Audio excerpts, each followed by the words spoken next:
नमस्कार दोस्तों, मैं डॉक्टर भगवान एलमा में आप सभी का बीके करियर एकेडमी पॉडकास्ट में स्वागत करता हूं। यहाँ ये मंच है कि जहां हम सभी दर्शकों को हमारा करियर कैसे ढूंढना चाहिए, शिक्षा क्या होनी चाहिए और शिक्षा में करियर क्या होना चाहिए, इसके लिए आज का पॉडकास्ट है। आज के पॉडकास्ट में हमने एक विशेष अतिथियों को आमंत्रित किया है, जिनका नाम है डॉक्टर सुप्रिया सिंह गुप्ता, जिनके पास 20 साल का तजुर्बा है एजुकेशन और करियर को लेके। उनका सब्जेक्ट है जूलॉजी। जूलॉजी में क्या करियर होना चाहिए और उसके साथ साथ हम हर एक क्षेत्र में कैसे पढ़ाव ला सकते हैं और कहाँ कहाँ हम पहुंच सकते हैं, इसके बारे में आज का विषय है। आज का ये विषय शिक्षा और करियर में सही शिक्षा सही जीवन कैसा देती है और हम सही करियर कैसे चुनते हैं, इसके लिए आज का विषय है। सो बीके करियर एकेडमी का मकसद है मैडम कि बच्चों को यूपीएससी, एमपीएससी, बैंकिंग को लेके और बहुत जगह पे हमारा करियर है तो वो कैसे बना सकते हैं, इसके बारे में हम आज बात करने वाले हैं। तो चलो आज शुरू करते हैं बीके करियर एकेडमी पॉडकास्ट शिक्षा और करियर के विषय को लेके। तो मैडम, आप हमारे दर्शकों को बताइए कि आपका शैक्षणिक करियर कैसे बना और आप यहाँ इस मुकाम तक कैसे पहुँचे। मैंने जो सारी स्कूलिंग है मेरी वो दिल्ली में ही हुई है, और जो ग्रेजुएशन पोस्ट ग्रेजुएशन है, एमफिल है, वो मैंने दिल्ली यूनिवर्सिटी से करी थी। उसके बाद I got married and my husband got transferred here Nashik में। तो नासिक में आने के बाद मैंने पीएचडी एसपीपीयू से करी है, और 2007 से ही मैं गोखले एजुकेशन के साथ एसोसिएटेड हूँ as a lecturer there. As a education and career, आपको इसमें कौन से चीज़ों का सामना करके आप इधर पहुँचे? What are the challenges you suffered while taking education? Means आपके कोई ट्रांसफ़र होते हुए कॉलेज चेंज करते हैं, तो इसको लेके आपको क्या दिक्कतें आई? चैलेंजेस, जो सबसे बड़ा चैलेंज आया था वो ये था कि मैंने पीएचडी ज्वाइन करी थी दिल्ली यूनिवर्सिटी में ही, और मेरा जो वर्क था वो ट्यूबरकुलोसिस पे था। तो माइकोबैक्टीरियम ट्यूबरकुलोसिस पे मेरा काम था, और उसी टाइम पे मेरी शादी भी हुई और मेरे हस्बैंड का ट्रांसफ़र भी नासिक में हुआ। तो नासिक में ट्रांसफ़र की वजह से मतलब घर वालों को सबको ये लग रहा था कि नहीं, साथ में रहना चाहिए, तो छोड़ दो, पीएचडी बहुत लंबा टाइम है, 5 साल लगेंगे कम से कम। तो थोड़ा टाइम मैं रुकी वहाँ पे, पर फिर समझा कि हाँ पीएचडी का बहुत टाइम लगेगा, तो वहाँ से छोड़कर मैं नासिक में आई। बट मेरे हस्बैंड का सपोर्ट बहुत अच्छा था, मेरे इन-लॉज का भी सपोर्ट अच्छा था। यहाँ पे हमने जॉब ढूंढी पहले, because I was working there also. मतलब दिल्ली में पीएचडी के साथ साथ मैं पढ़ा भी रही थी दिल्ली यूनिवर्सिटी में, तो यहाँ पे आके जॉब देखी, परमानेंट जॉब मिली, उसके बाद मैंने पीएचडी कंटिन्यू करी। तो मेरे फादर इन लॉ और मेरे हस्बैंड तीनों का सपोर्ट बहुत ज़्यादा रहा इस चीज़ में मुझे। बहुत बढ़िया। आपके इस इंफॉर्मेशन से मेरे को और एक क्वेश्चन आया कि हाँ आप जी। When we have done the PhD, हाँ। So after your research what benefit goes to the public or in your own subjects for the society point of view what we have done in the PhD? PhD में जो मेरा काम था वो pesticides के ऊपर था। तो हमको मालूम है कि जितने भी पेस्टिसाइड्स यूज़ होते हैं ज़्यादातर ऑर्गेनोफॉस्फेट्स यूज़ होते हैं, और महाराष्ट्र में कॉटन का सबसे ज़्यादा है कल्चरिंग, जो कल्टीवेशन है। तो इसमें ऑर्गेनोफॉस्फेट्स बहुत यूज़ होते हैं जो कि बहुत पॉइजनस हैं। तो जो हैंडलर्स होते हैं या जो स्प्रे करते हैं लोग ना, उनको खुद को भी काफ़ी तकलीफ होती है इससे। तो मेरा जो वर्क था वो कॉटन का एक इंसेक्ट होता है, रेड कॉटन बग पेस्ट है, उसके अगेंस्ट हमने पेस्टिसाइड ढूंढा था जो कि नेचुरल है और बायोडिग्रेडेबल है वो। तो वो डिग्रेड हो जाता है, मतलब वो लाइट सेंसिटिव है, तो 33 आवर्स से ज़्यादा वो रहता नहीं है फील्ड में। इकोनॉमिकल भी है, तो हर तरीके से वो अच्छा है। ये सोसाइटी को बेनिफिट है इसका। बच्चों को बेनिफिट ये रहता है कि अगर जो पीएचडी में सिर्फ हम ये नहीं सीखते हैं कि जो हमारा काम है उसके बारे में नहीं सीखते हैं, हम और भी बहुत सारी चीज़ें सीखते हैं।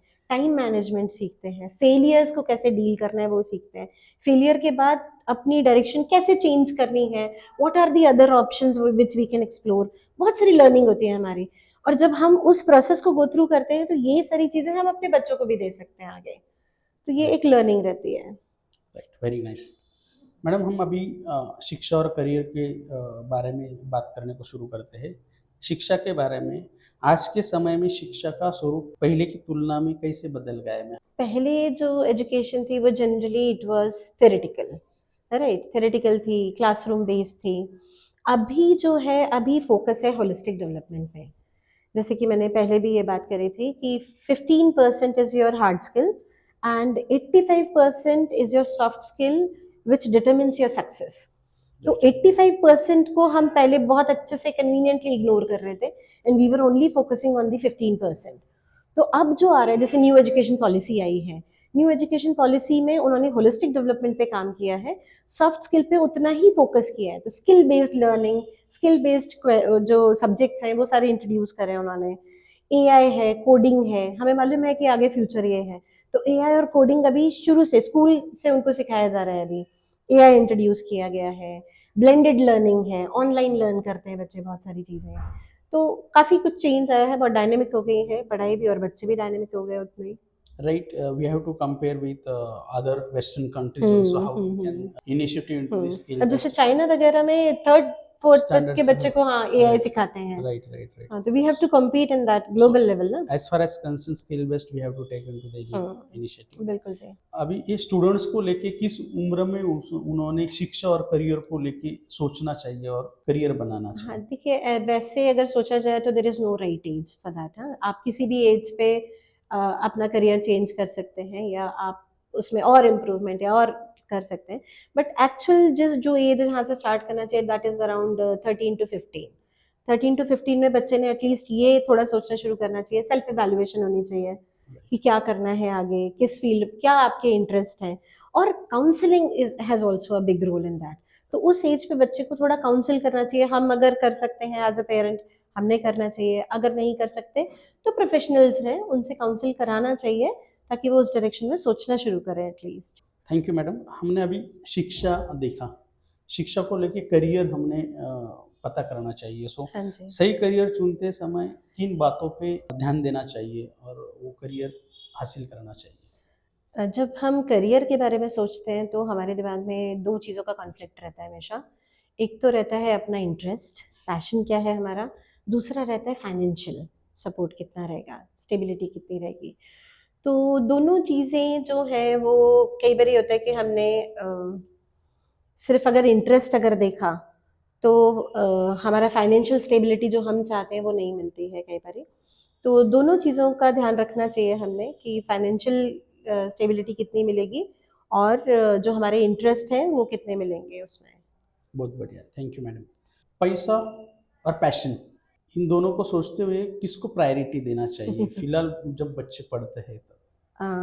जब बच्चे छोटे होते हैं ना, इनिशियल स्टेजेस में होते हैं, तो उनका पैसे से कोई मतलब नहीं होता है।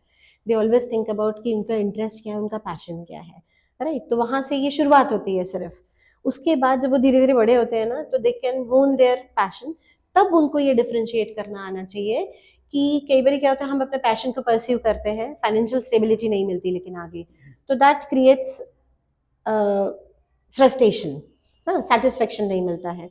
कई बार हम पैसे को वैल्यू देते हैं तो पैसा तो मिलता है जॉब में, लेकिन जॉब सेटिस्फेक्शन नहीं मिलता है, तो दैट ऑल्सो क्रिएट्स फ्रस्ट्रेशन। तो it has to be always a combination of two. तो आप अपने जो जो फाइनेंशियल स्टेबिलिटी ला सकता है, जो आपके लाइफस्टाइल को मैच करेगा, ऐसा आपने सोच के चलना चाहिए। और जो पैशन है, passion you can pursue as a secondary line. तो as a secondary option you can always pursue your passion. Thank you madam. अभी करियर और शिक्षा के बारे में हमारे दर्शकों को अभी तक जो पता चला है उसमें बहुत अपॉर्चुनिटी भी होती है, चैलेंजेस भी होता है, तो हम उसको कैसे टैकल करें शिक्षा प्राप्त करते समय या करियर बनाते समय? आपको कौन सी चुनौतियाँ आपको आई है या बच्चे अभी सफ़र कर रहे हैं, आपका एक्सपीरियंस? मुझे जो पर्सनली आई वो पहले भी हमने हाँ, डिस्कस किया पीएचडी कि के बाद, हाँ। हाँ, ट्रांसफ़र हुआ इधर। तो मेरा जो सब्जेक्ट था माइकोबैक्टीरियम ट्यूबरकुलोसिस का, तो वो यहाँ पे नहीं कंटिन्यू कर सकते थे। तो मेरा उस टाइम पे काफ़ी गैप गया, मतलब 8 साल के बाद मैंने वापस पीएचडी जॉइन करी है, क्योंकि बच्चा भी छोटा था। और जब पीएचडी जॉइन करी तो बच्चा छोटा था मेरा, 2.5 साल का था सिर्फ। तो 2.5 साल का बच्चा मैनेज करना, आपकी जॉब मैनेज करना, उसके साथ पीएचडी मैनेज करना, it was difficult. But my guide was very supportive. तो आपको सपोर्ट सिस्टम चाहिए ही, आपकी चाहे वो फैमिली हो, चाहे वर्क प्लेस में कोई लोग हैं, तो वो सपोर्ट सिस्टम रहता है तो हमेशा अच्छा रहता है। बच्चों को भी ऐसे ही चैलेंजेस आते हैं कई बार। अब जैसे रिसेंटली एक बच्ची है हमारी, her mother passed away last year, उसके फादर का भी एक्सीडेंट हुआ, तो they are suffering from the financial crisis. तो अलग अलग प्रॉब्लम्स आती हैं बच्चों को, कभी फाइनेंशियल क्राइसिस होते हैं बच्चों के पास, कभी इमोशनल क्राइसिस होते हैं, क्योंकि वो भी एज भी टेंडर एज रहती है बच्चों की, तो पीयर प्रेशर बहुत रहता है, बहुत सारी चीजें होती हैं, they can not share things. तो वो काफी सारे चैलेंजेस आते हैं जो हम अपने लेवल पे कोशिश करते हैं सॉर्ट आउट करने की, because we behave as a mentor.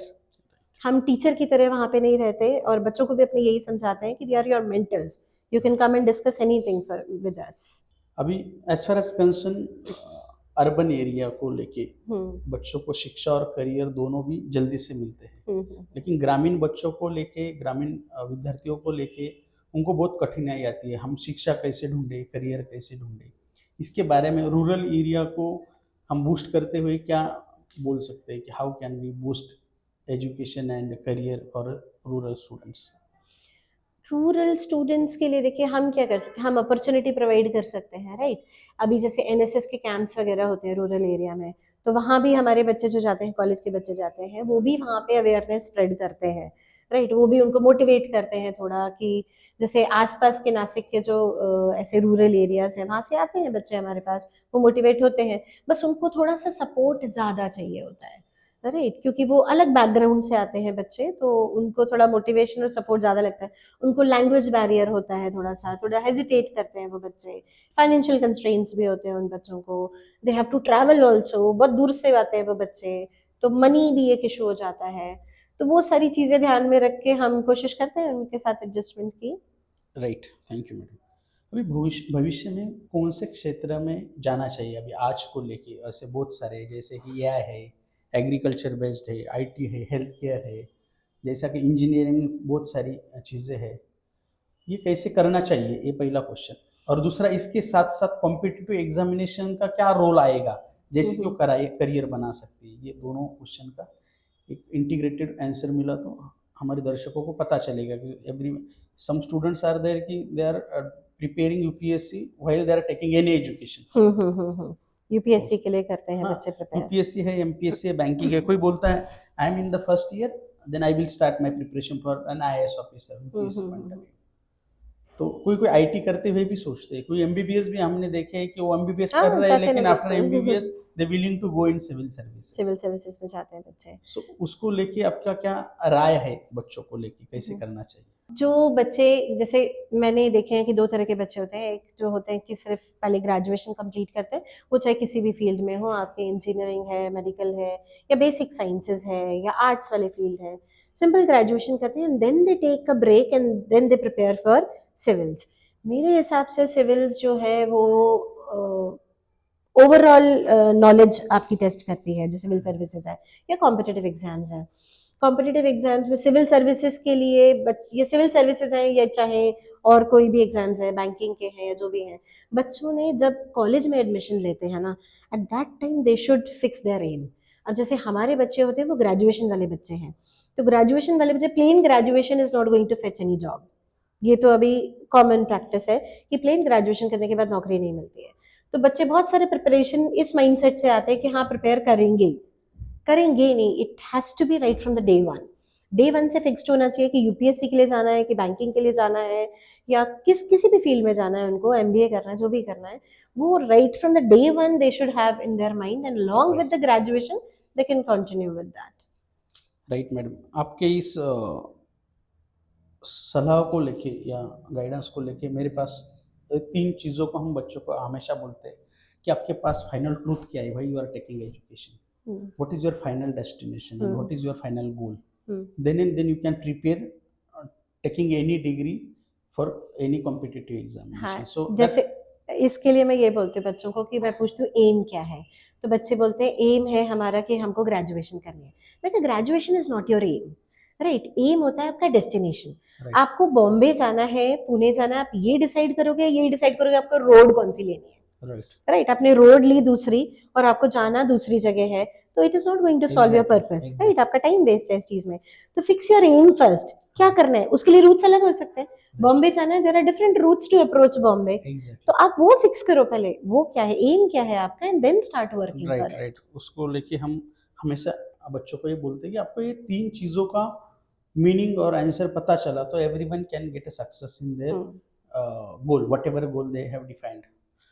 तो अभी मार्गदर्शन और सलाह को लेके ये युवा है और ये पीढ़ी है, जो स्टूडेंट्स है, उनको आप क्या सलाह दे सकते हैं, एक महत्वपूर्ण, कि जो जो जिन्हें, जैसे कि बच्चे उनके फाइनल डेस्टिनेशन पहुंच सकते हैं। एक तो एम फिक्स करना चाहिए जी। शुरू से ही टाइमली। दूसरा, it has to be always continuous learning, right. Continuous learning के साथ साथ उनको रियल वर्ल्ड एक्सपीरियंस गेन करना बहुत ज़रूरी है, राइट। क्योंकि हमारे बच्चे ग्रेजुएट तो हो जाते हैं पर उनको एक्सपीरियंस नहीं होता। उनको एक्सपीरियंस नहीं होता, इस वजह से उनकी एम्प्लॉयबिलिटी कम हो जाती है, जॉब्स नहीं मिलती हैं उनको, राइट। दूसरा है कि उनको स्किल बेस्ड प्रोग्राम्स है, आजकल बहुत सारी चीज़ें ऑनलाइन अवेलेबल है, राइट। तो जो ऑनलाइन चीज़ें अवेलेबल है, they can utilise those things and they can skill their personality as per that. Very nice ma'am. एक लगातार सीखना, लाइफ लॉन्ग एजुकेशन जरूरी है क्या, है तो क्यों जरूरी है? बिल्कुल ज़रूरी है जी। Life is always life long learning, right. हम हर स्टेज पे कुछ ना कुछ सीख ही रहे होते हैं कहीं ना कहीं से। और बच्चों को करियर के पॉइंट ऑफ व्यू से लगातार सीखना क्यों इम्पोर्टेंट है, बिकॉज डायनेमिक है अभी जो सिस्टम है, राइट। कॉन्टिन्यूसली नई नई इन्वेंशंस हो रही हैं, डिस्कवरीज हो रही हैं, and we have to compete with all this. We have to compete at a global level now. तो ग्लोबल लेवल पे अगर कम्पीट करना है तो आपको अपने आप को अपग्रेड करना पड़ेगा राइट। हमेशा। Thank you madam. अभी हम कंक्लूजन की तरफ जाते हैं। आपके लिए सफल करियर की परिभाषा क्या है? Successful success career. की success, I always assess success with the level of satisfaction, right। satisfaction, mental satisfaction हो सकता है, emotional satisfaction हो सकता है, और financial satisfaction हो सकता है। ये तीनों चीज़ें अगर satisfied है तो you are successful enough। Right. Thank you madam. कुछ ऐसा संदेश है आपके पास कि जो हमारे जो श्रोते हैं उनको हम दे सकते हैं और उसको एक करियर, एज अ करियर देख सकते हैं, जैसे कि एक लाइन में एक आपका संदेश आपकी तरफ से क्या जाएगा? देखिए, करियर तो हर बच्चा अलग चूज करता है, right. There are endless opportunities which are available in today's time. So I would say, if you believe you can, then you are already half way to the success. Okay, thank you madam. आज हमारे साथ doctor Supriya Singh Gupta आए, जिन्होंने शिक्षा और career कैसे है ये बहुत अच्छे तरीके से बताया। बच्चों को ये ढूंढने में बहुत इजी होगा शिक्षा के साथ हम कैसे करियर बने। तो मैडम आपकी बहुत आभारी हूँ, एक BK career academy, BK group of education की तरफ से और मेरे होल परिवार की तरफ से आभार मानता हूँ और आज के दिन रुकता हूँ। Thank you sir.